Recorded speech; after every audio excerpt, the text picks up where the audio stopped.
No, ojalá, no, yo no viajé a La Habana, pero cómo me hubiera encantado compartir el mar con él.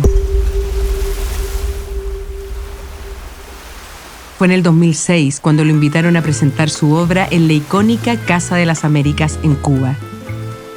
Dos mujeres lo acompañaron, Giovanna Escármeta, su agente literaria, y Verónica Cuense, quien filmaba un documental sobre él. Dicen que Pedro Lemebel se veía tan feliz que debajo de sus ropas negras y un pañuelo en la cabeza leyó frente a cubanas y cubanos su sentido e inolvidable manifiesto. Que por un segundo el auditorio Manuel Galich se cayó y que luego un aplauso cerrado se multiplicó por toda la sala. Que los cubanos lo habían presentado como un autor que nos ha enseñado a leer con otros ojos, pero que la prensa no anunció su visita. ¿Por qué? Si Pedro es una de las voces latinoamericanas más inconfundibles de todos los tiempos. ¿Será que esa loca, esa lengua de palabra feroz, esa desbaratada cabeza de Mariluz y Marisombra incomodaba a la revolución de Fidel? La historia de este viaje quiero contártela a ti y prometo que lo voy a hacer, pero será hablándole a Pedro, a mi amigo, al performer, al poeta y al cronista. Pedro querido, a 10 años de tu muerte va este relato. El recuerdo del viaje a La Habana que por algún motivo tú nunca escribiste. Esta crónica se llama La Habana sabe que tu voz existe.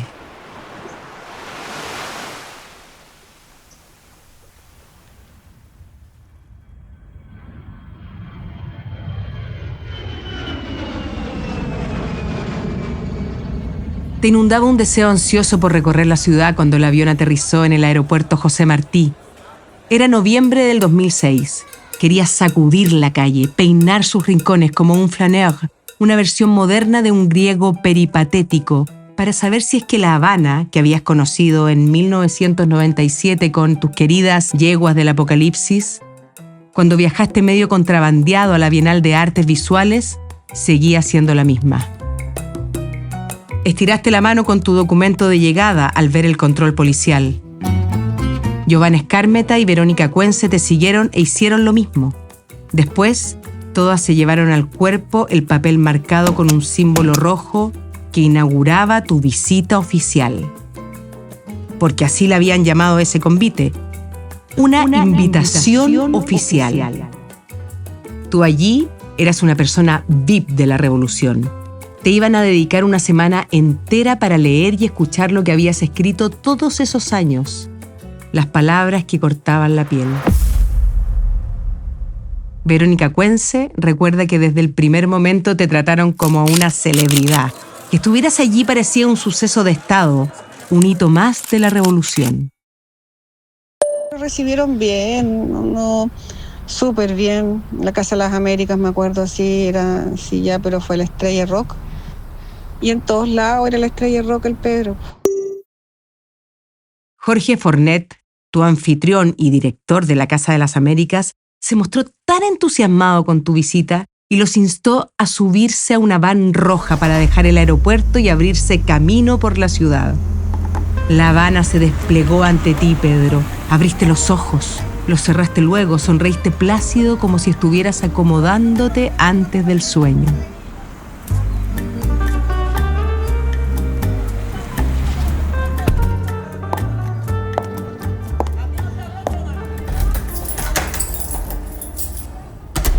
Te recibieron en el salón principal de la Casa de las Américas.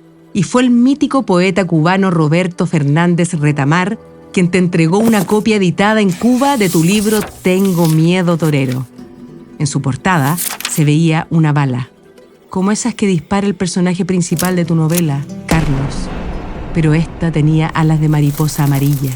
Era liviana, siempre liviana, de segura presencia como tu loca del frente. Ahí en Cuba, muchos escritores adulaban tu libro y tu escritura. Fue el dramaturgo Norge Espinosa quien dijo que agitando tus personajes y paisajes en esa novela, un homosexual se entregaba al cariño del macho. Nunca aceptado por completo, claro. Como decías tú siempre, todos me aman, pero nadie va a mi cama.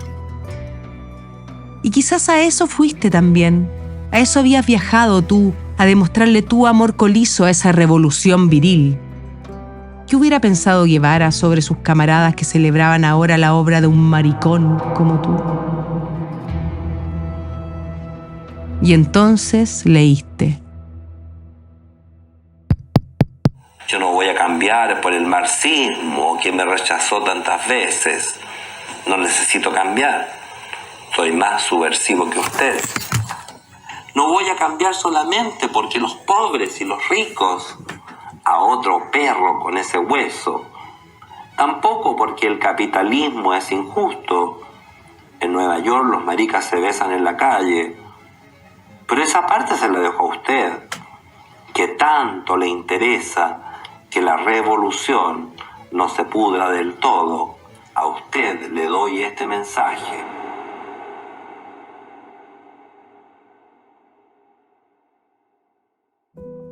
Con el pasar de los días, te sentiste incómodo.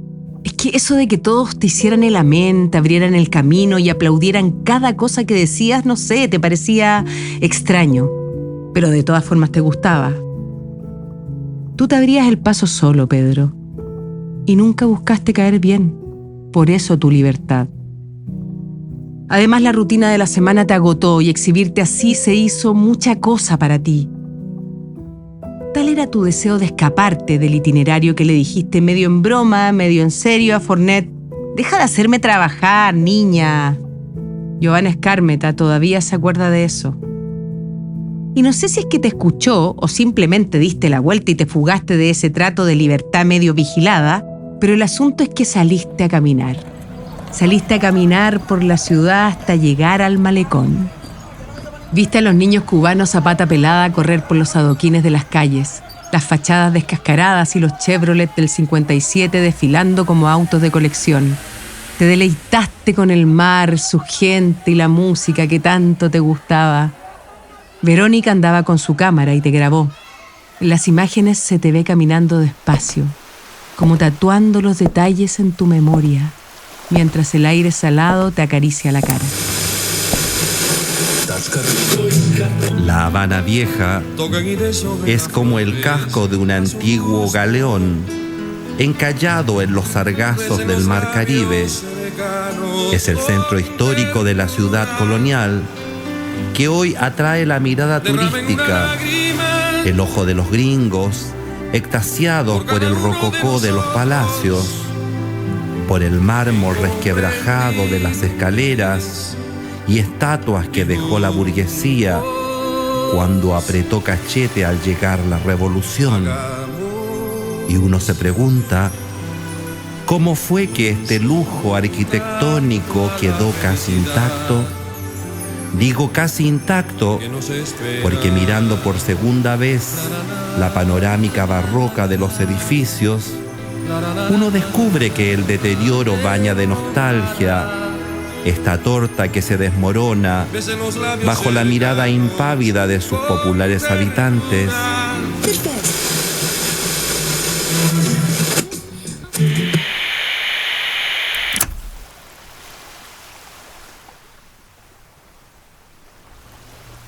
María se llamaba la señora que te recibió en la residencia de la Casa de las Américas y que vivía con sus 2 nietos en el 7º piso de un edificio con vista al mar.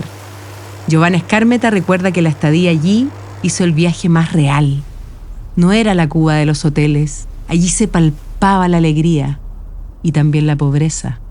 Hay imágenes que tengo, las guardo para siempre en mi memoria, que era la señora María y yo viendo la teleserie en una tele, pero imagínate lo antigua, y la teleserie que ya en Chile la habían dado hace 10 años. Ahora, toda esta historia sería distinta si no hubieran alojado en un hotel. Ya lo hubieran pasado igual de bien, pero esto era distinto porque era, como te digo, una casa y con las precariedades de Cuba.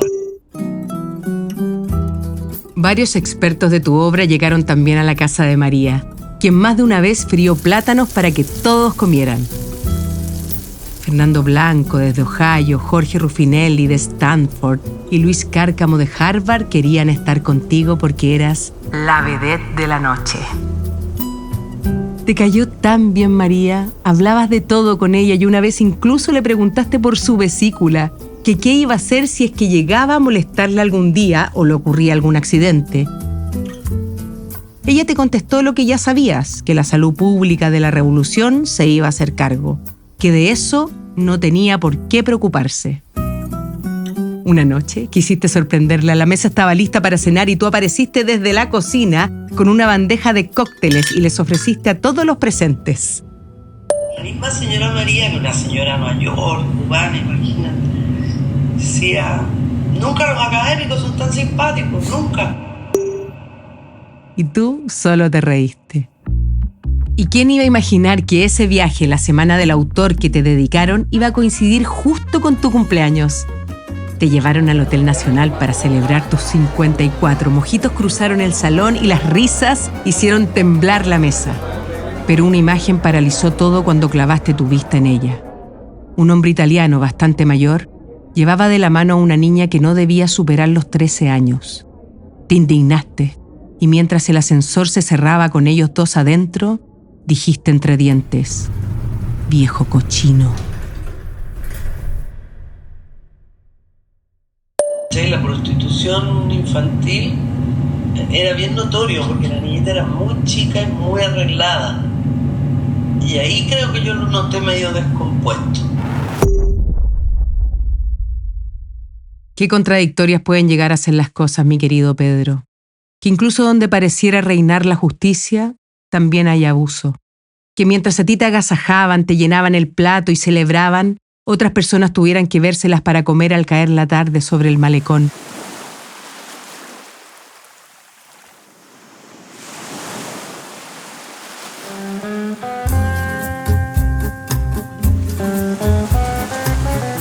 Quizás por eso la última noche del viaje, cuando los llevaron a todos y todas a un restaurante en La Habana Vieja, te emborrachaste. Y frente a una mesa enorme que compartías con la élite cultural de la isla, sacaste un pito de marihuana y avisaste como queriendo provocar.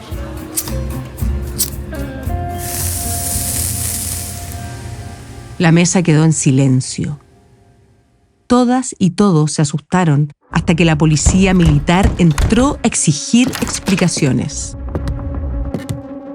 Fernando Blanco, un académico muy cercano a ti y que demoró 2 días en llegar desde Estados Unidos para verte, recuerda que cerraron el asunto a cambio de un poco de plata.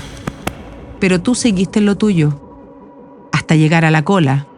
Quizás querías chasconear aunque fuera un poco a la revolución, quitarle la carga militar a todo, esa que tú tanto habías despreciado y seguías despreciando en Chile.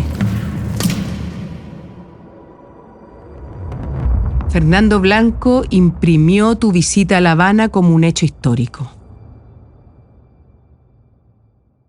Creo que Pedro tenía plena conciencia de lo que era estar en Cuba en ese momento y él sabía el valor que implicaba la intervención que él iba a hacer. Entonces yo creo que él se la pensó como una gran performance y él tenía ya pensado, porque su cabeza era muy de puesta en escena siempre, o sea, muy de irrumpir en la historia, ¿entiendes? De visibilizar y estar en la historia, como cuerpo, ¿no? Cuerpo presente.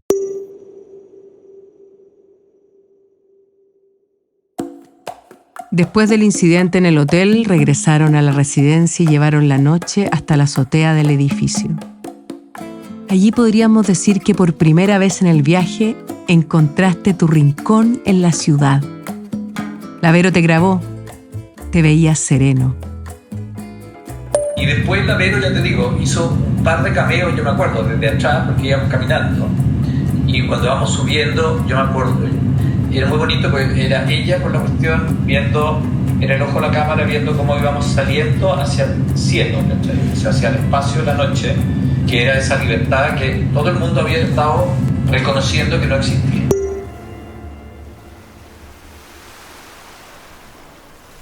Y puede que sí, que mientras estabas arriba junto a los ductos del aire, tus ojos se perdieron entre las luces de La Habana y te sentiste libre, que te elevaste por el cielo rojo y que por un momento pudiste volar.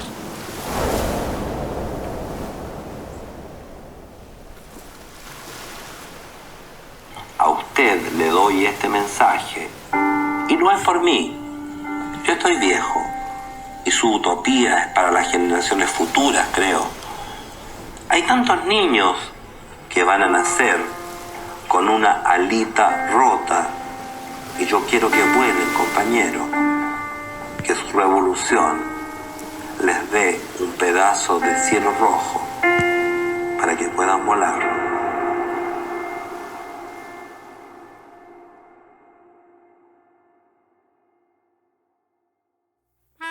De esta historia me quedo con ese susurro rabioso entre dientes al ver al viejo cochino, con tu osadía característica capaz de desafiar a la policía cubana y con la entrañable estancia en la casa de la señora María. ¿Y tú? ¿Con qué te quedas? Esto fue La Habana sabe que tu voz existe, escrita por Andrés López Aguad y narrada por Claudia Pérez.